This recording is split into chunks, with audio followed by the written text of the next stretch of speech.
Bhavnagar collector કચેરી ખાતે ગૌશાળા અને સેવાકીય સંસ્થાઓ દ્વારા અબોલ પશુઓની સેવા બંધ કરવાને પગલે અને ગૌશાળાના સંચાલક પર ફરિયાદને પગલે સરપંચો દ્વારા કલેક્ટરને આવેદનપત્ર પાઠવવામાં આવ્યું છે। ગૌશાળાના સંચાલકો ઉપર નોંધાયેલી ફરિયાદને પગલે જિલ્લાના ગૌશાળાના સેવકો વિરોધના ભાગરૂપે હડતાલ ઉપર ઉતર્યા હતા। નવી બીમાર ગાયોને સેવા બંધ કરી દેવામાં આવી છે, ત્યારે રસ્તા પર રખડતા અકસ્માતગ્રસ્ત બીમાર ગાયો અત્યંત દયજનક સ્થિતિમાં મુકાય છે। આથી 1982 થી સેવા પૂરી પડાય અને હડતાલનો વહેલી તકે અંત આવે તેવી માંગ કરી હતી।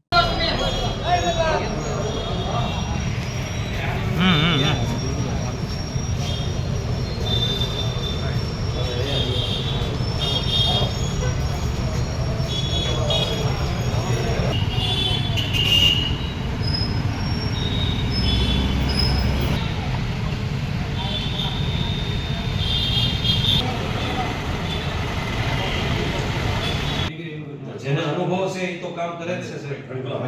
વિજય શરાણા, બજરંગ દળ, ભાવનગર ગ્રામ્ય જિલ્લા પ્રમુખ। સાહેબ, વિષય એવો છે, ભાવનગર જિલ્લાની અંદર નાની મોટી ઘણી ખરી એવી સંસ્થાઓ, સેવાભાવી સંસ્થાઓ જે છે, જે ગૌ સેવા તેમજ અન્ય કોઈ પણ ભાવનગરના કોઈ વ્યક્તિ એમની વિરુદ્ધમાં એવી અરજી કરી છે કે તમે જ્યાં સારવાર કરો છો તમારી પાસે કોઈ ડિગ્રી નથી, તમને આવી કોઈ સત્તા નથી, તમે ડિગ્રી વગરની સારવાર કરો છો, તે એક પ્રકારની ક્રૂરતા છે। તો સાહેબ, આ વિષયને પાલિતાણામાં કોઈ ગિરી ગોસ્વામી કે કોણ ગિરી ગોસ્વામી હતા, શરદગીરી, એ કોઈ ઓપરેશન કરતા હતા, આમ જ બિના એનેસ્થેસિયા ડોક્ટર પુત્રનું પગ કાઢતા હતા, એવું કોઈ વિડિયો વાયરલ થયો છે।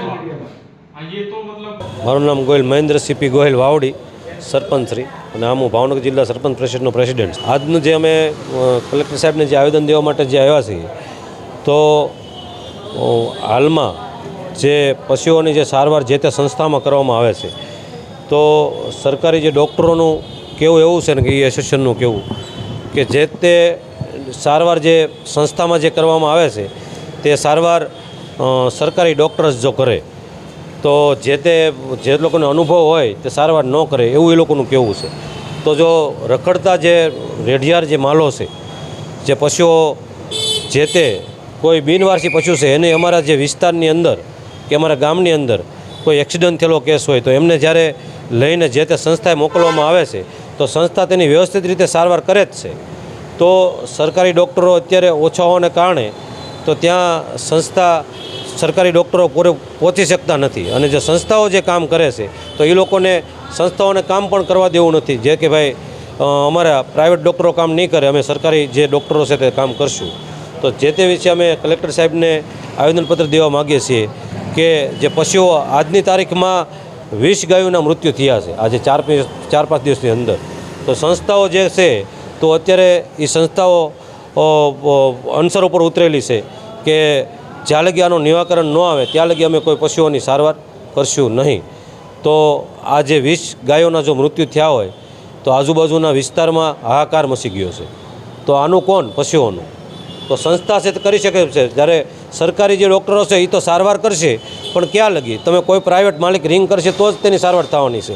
કાંઈ રખડતા જે માલઢોર છે એની તો સારવાર થવાની જ નથી।